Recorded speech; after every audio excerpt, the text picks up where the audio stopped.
Welcome back to Creepy Narratives.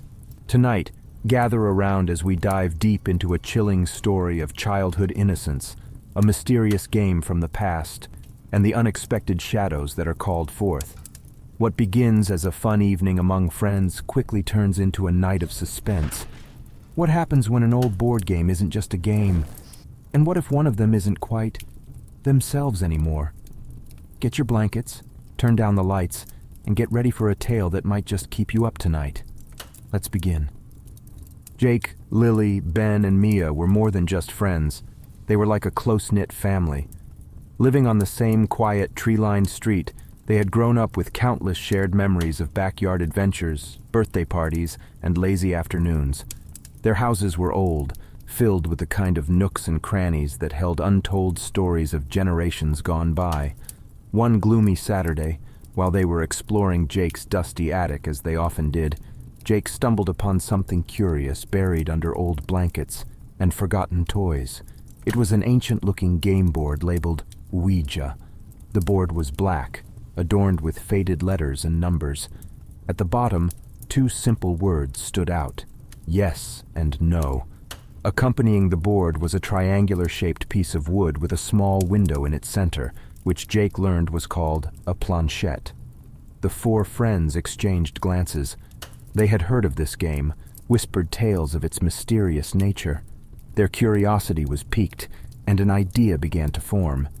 They decided they would play the game, unaware of the journey they were about to embark upon.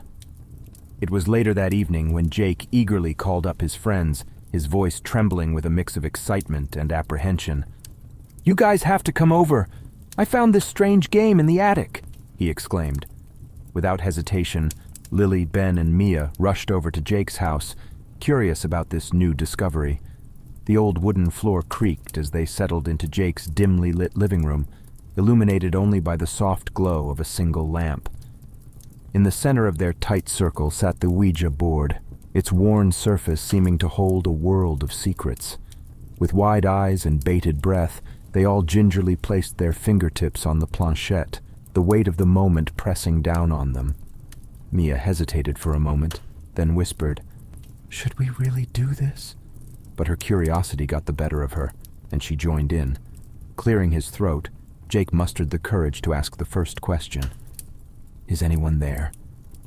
They all waited in tense silence, not expecting much, but then, to their collective astonishment, the planchette began to move on its own, sliding smoothly to the word yes.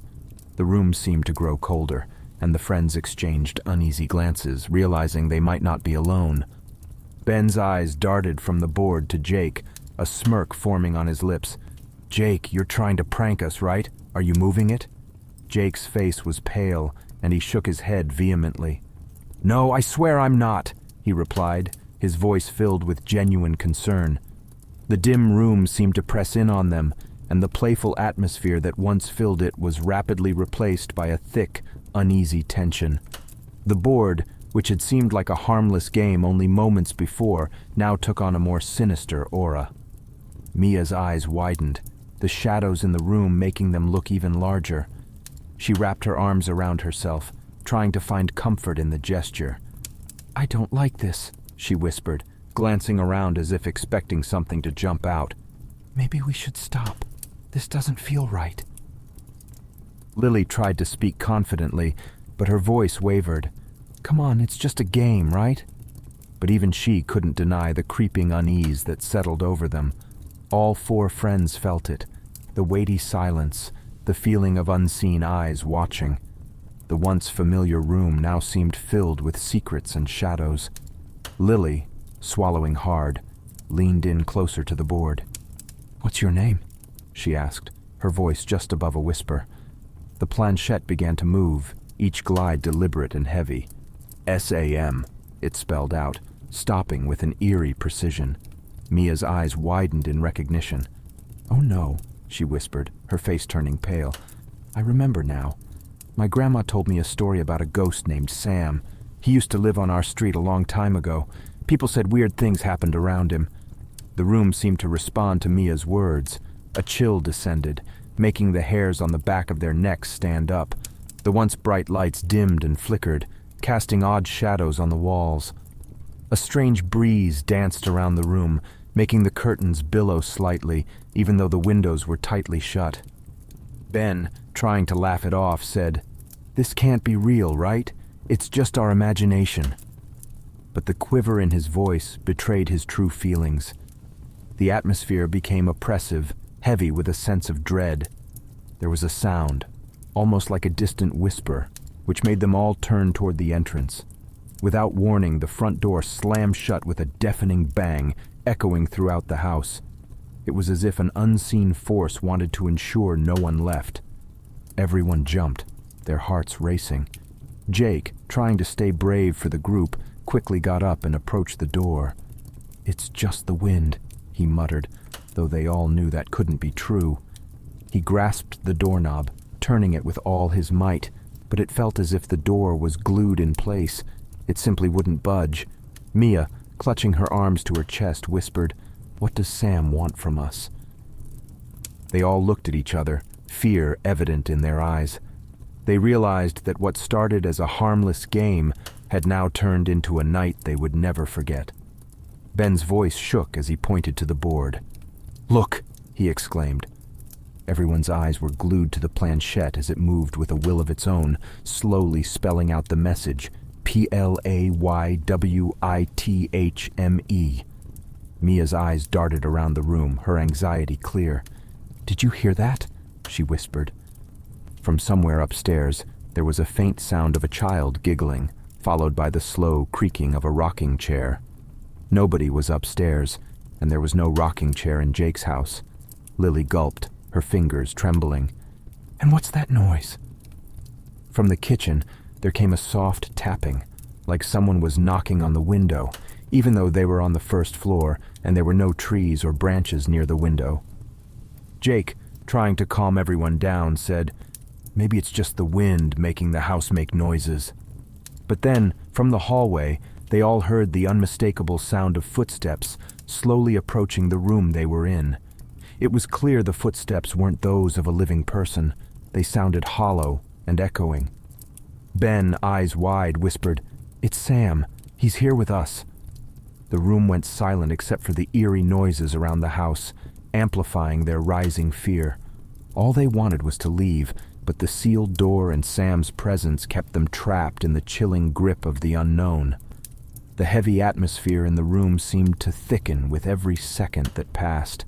The uncanny noises around the house, the moving planchette, and now the sense of an unseen presence had pushed the kids to their limits.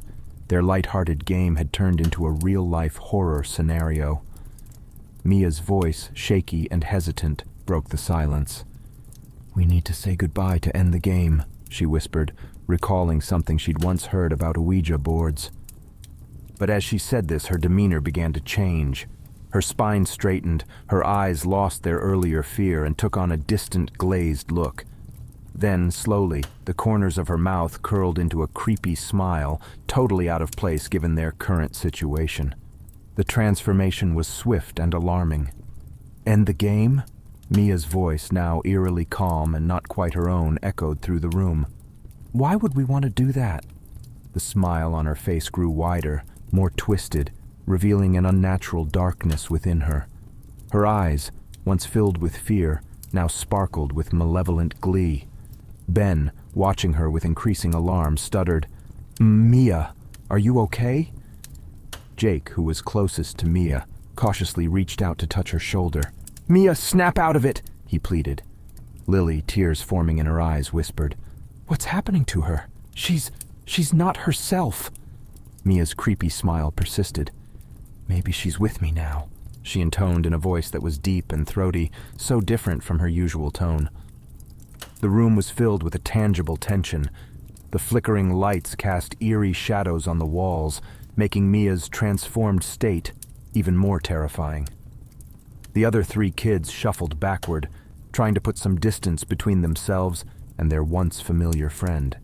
Jake, taking a deep breath, said with urgency, "We have to finish the game. We have to say goodbye. Maybe that will bring Mia back." Lily nodded, tears streaming down her face. "We have to try. We need our friend back." Ben, swallowing his fear, added, "Together. We do this together."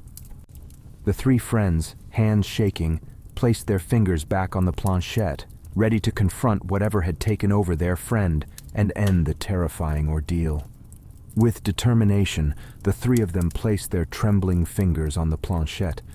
Together, their voices echoed through the unsettling stillness of the room. "Goodbye, Sam." However, instead of the anticipated relief of the planchette moving to goodbye, it began to slowly slide across the board. Jake, Ben, and Lily watched with bated breath as it spelled out SEEYOUSOON. A cold shiver ran down their spines. That wasn't the closure they were hoping for. The room, although free from the prior chill, still felt laden with an eerie energy. The threat, though silent, was clear. Whatever had been unleashed wasn't done with them. Mia's creepy smile faded, and she blinked, looking around in confusion. "What happened?" she asked, her voice back to its familiar tone, the possession seemingly over. Ben gulped, pointing to the board's chilling message. We might have stirred something up that we can't put back." Hastily, the four friends carried the board back up to the attic, its weight seeming much heavier than before. They placed it in the farthest corner, hidden under old blankets and dusty books, hoping to bury its dark memory. Before descending the attic stairs, they made a pact. "We never touch this board again," Jake said, his voice firm. Lily nodded. "Agreed. We don't need any more trouble." Even Ben, who had been the most skeptical, agreed. Some things should be left alone. But despite their best efforts to move on, the events of that evening lingered like a dark shadow. Every night, when the world was hushed and still, Jake would hear those soft, chilling whispers wafting through the corridors of his house. "Play with me." Days turned into weeks, but the memory of that night remained etched in their minds. They never dared to play with the Ouija board again, fearing its ominous power. However, the haunting whispers and the board's unsettling message were stark reminders that they had, even if unintentionally, opened a door they couldn't easily close. Their lives had been forever marked by that fateful encounter with the unknown. Remember, some games are best left unplayed. Thank you for joining us on Creepy Narratives. If you dare to hear more spine-tingling tales, don't forget to subscribe and hit the bell. Sweet dreams or nightmares.